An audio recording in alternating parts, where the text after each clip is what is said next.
Primer bloque en Sobre la Tierra, el programa de la Facultad de Agronomía, y ya está con nosotros Cristian Malaber, docente de cultivos industriales en la FAUBA.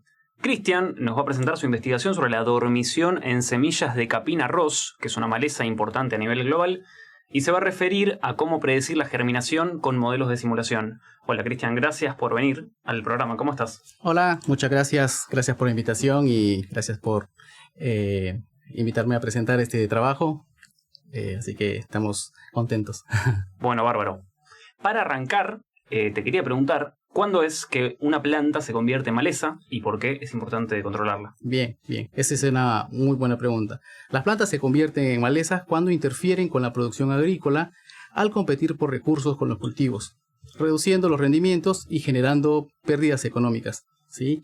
Uh-huh. Y es importante saber el momento de controlarlas, que esta es la parte donde viene la parte de investigación, pues saber cuál es el momento óptimo. Y uno de los momentos en los cuales uno puede encontrar mejores resultados es cuando se controla en estado de plántula. Porque en estado de plántula las plantas están chiquitas, tienen pocos recursos, la translocación de algún producto activo es más eficiente, pero es muy difícil cuando las semillas o las malezas tienen dormición, porque uno no sabe cuándo van a aparecer en el campo. Uh-huh. Entonces, uno puede hacer uso de modelos de simulación para saber cuándo o en qué momento pueden aparecer estas malezas en el campo. Claro, para estar preparados para aplicar algún tipo de control. Exactamente.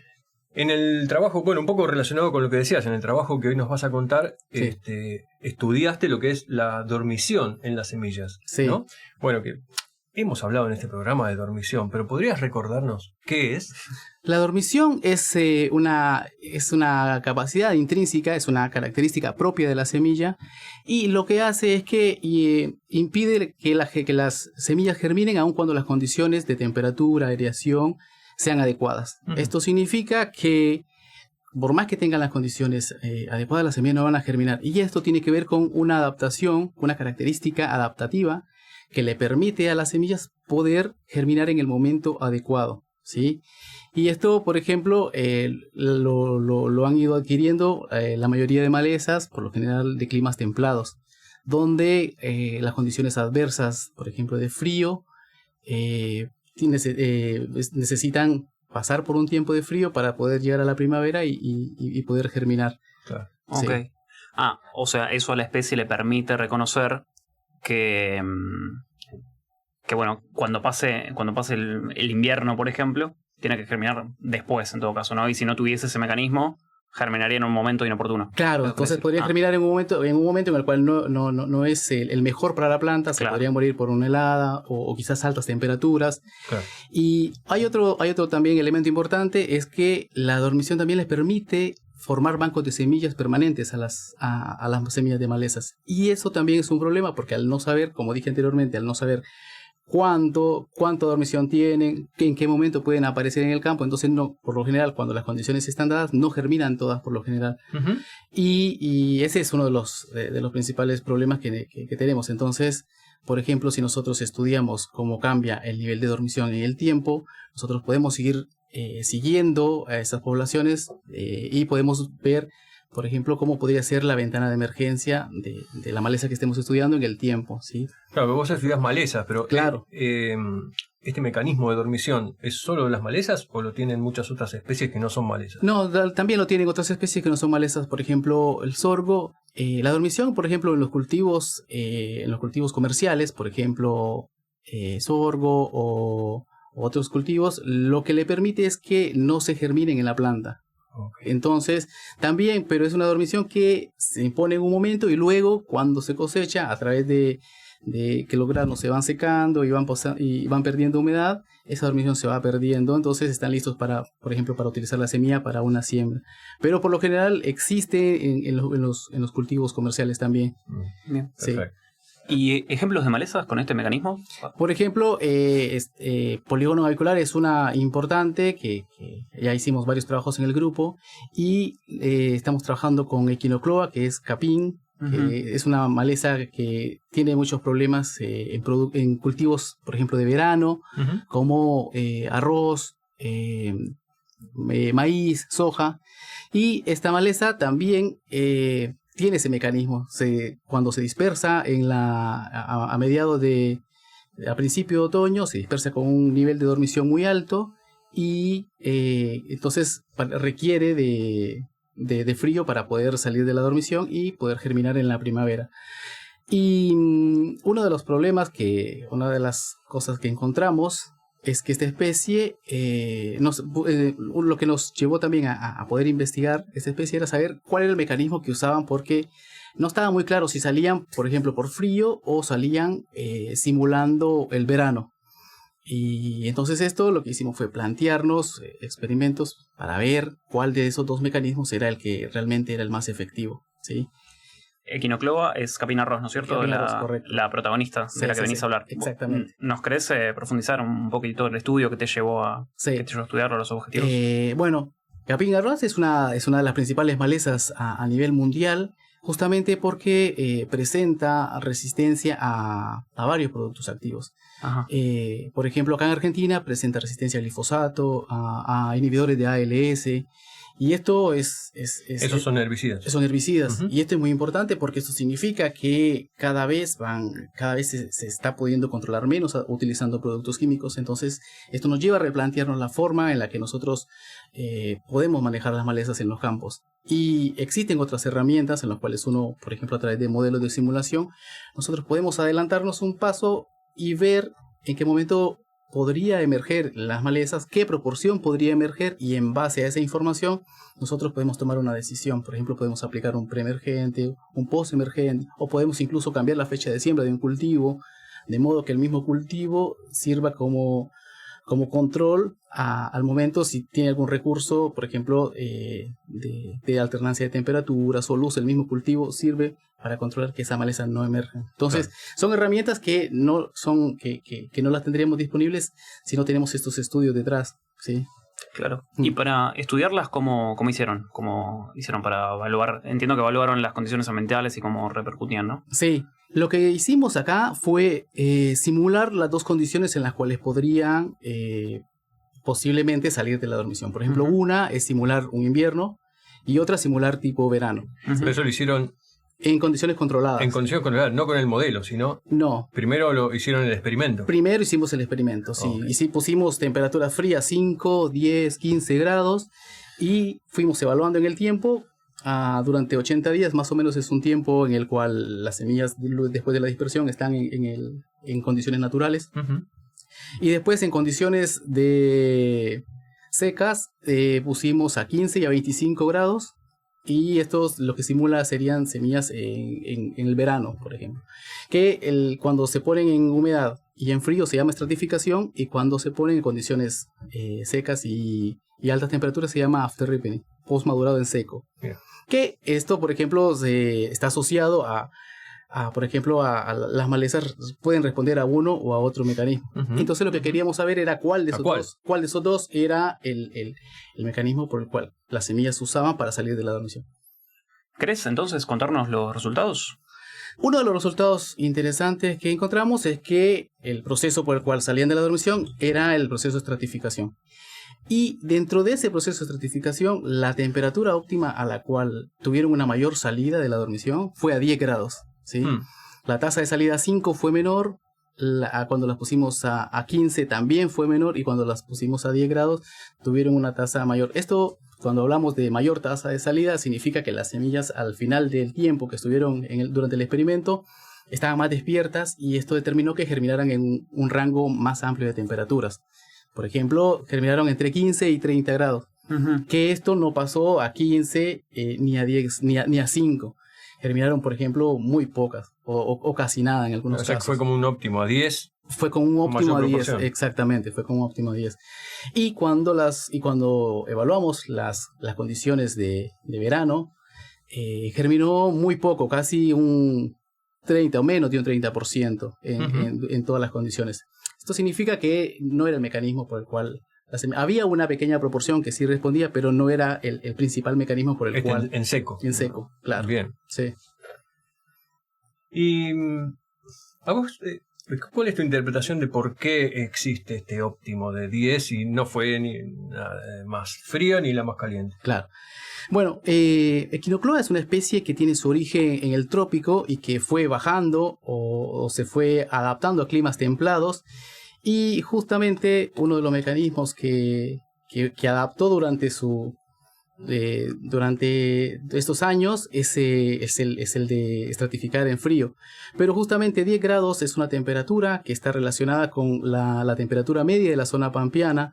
Y esto determina que también al estar durante varios días a 10 grados, permite que las próximas temperaturas que van a experimentar están más cercas a condiciones en las cuales ella puede germinar normalmente.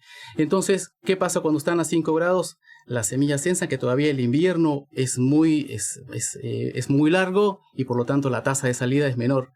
Entonces esto determina que 10 grados es una temperatura que les da una señal de que las próximas estaciones pueden ser adecuadas para su establecimiento.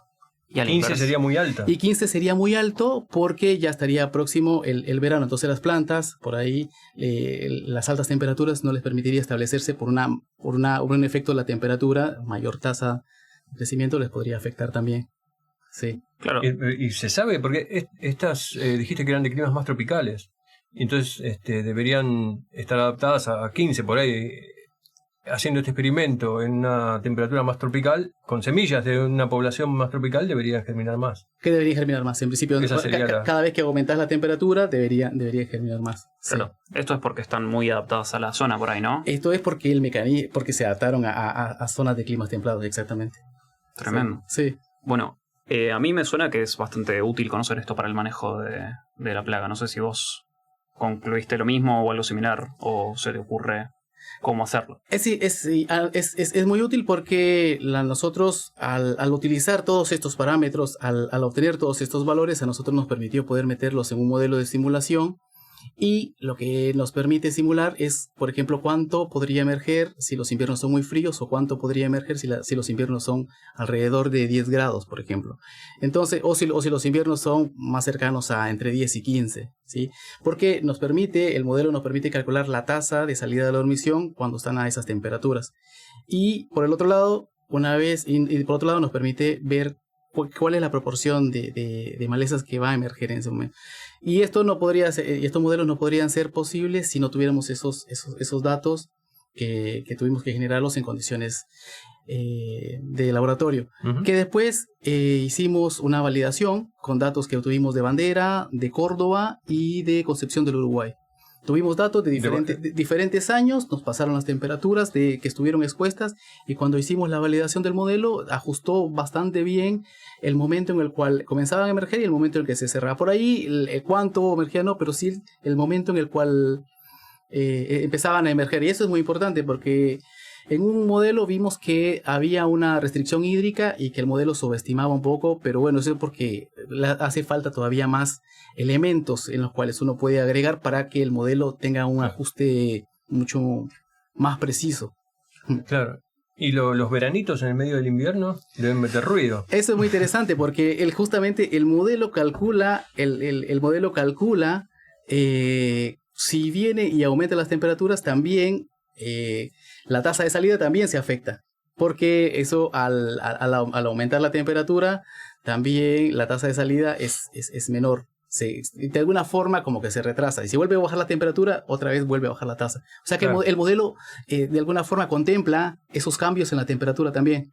¿Y cuánto duran estas semillas ahí en el suelo? Porque supongamos que hay se elevan las temperaturas o son muy bajas. Sí. Quedan ahí sin germinar. ¿Siguen dormidas? Bueno, ¿se mueren? ¿Qué pasa? Es una buena pregunta que estamos tratando de evaluar para saber si el banco de semillas de Echinocloa es un banco de semillas permanente o es un banco de semillas transiente. Para esto es una de las futuras investigaciones que queremos saber, porque si realmente es un banco de semillas permanente, significa que uno tiene que pensar las estrategias de manejo de una forma diferente, claro, que si son transientes, claro, si son más temporales. Por ahora lo que sí sabemos es que la dormición primaria es muy marcada. La dormición secundaria hemos hecho algunos experimentos que todavía estamos viendo cómo es exactamente el mecanismo por el cual entran en dormición secundaria. Hasta ahora, en principio, tenemos algunos ¿Cómo era resultados. No me acuerdo cómo era la dormición secundaria. La dormición secundaria es cuando las semillas que salieron de la dormición primaria no germinaron por alguna razón y son inducidas en dormición secundaria. Okay. Por ejemplo, si la semilla necesitaba luz para germinar y no tuvo ese pulso de luz, bueno, entonces va y se induce en dormición secundaria. O, por ejemplo, las semillas estaban enterradas y no tuvieron, cuando están enterradas, por lo general la alternancia de temperatura se atenúa y al atenuarse esa alternancia, la semilla sensa que está en profundidad y no germina también y se induce en dormición secundaria. Claro.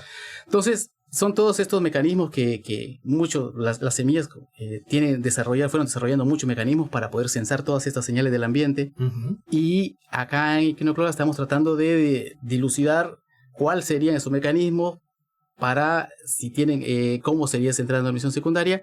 Y por otro lado, qué tipo de banco podríamos, si realmente es un banco de semillas permanente o transitorio. Eso es algo que está por averiguarse.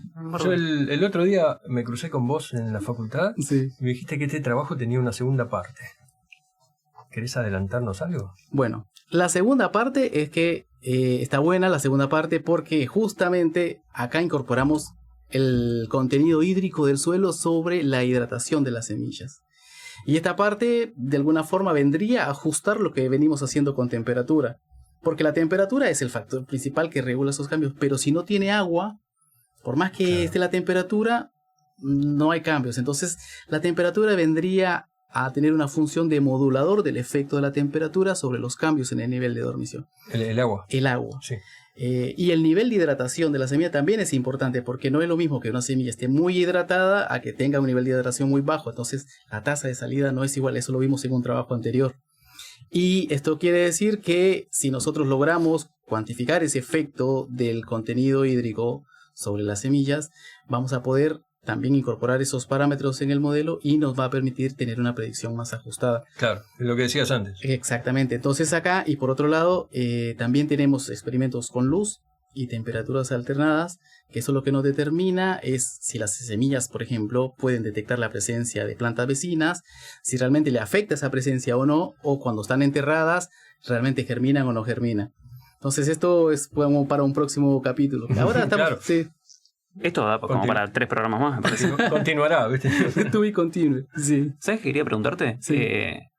¿Qué tan fácil es manipularlas, para empezar? Porque yo imagino a priori que tipo son siempre tipo chiquititas y difíciles de manipular, es difíciles los experimentos. Y la segunda es si sabes qué tan al sur está Equinocloa, porque entiendo que está en la región pampeana y no llegó mucho más, pero quizás sí. Bien. Si llegó hasta acá. Buenas preguntas. La manipulación de las semillas es bastante fácil. Hay otras semillas que son más chiquititas, por ejemplo Coniza, no ves nada, es muy difícil. Claro. Hay otras que son muy, muy chiquititas. Pero Equinocloa es una semilla que uno la puede manipular de una forma fácil. Incluso uno para la recolección, la limpieza.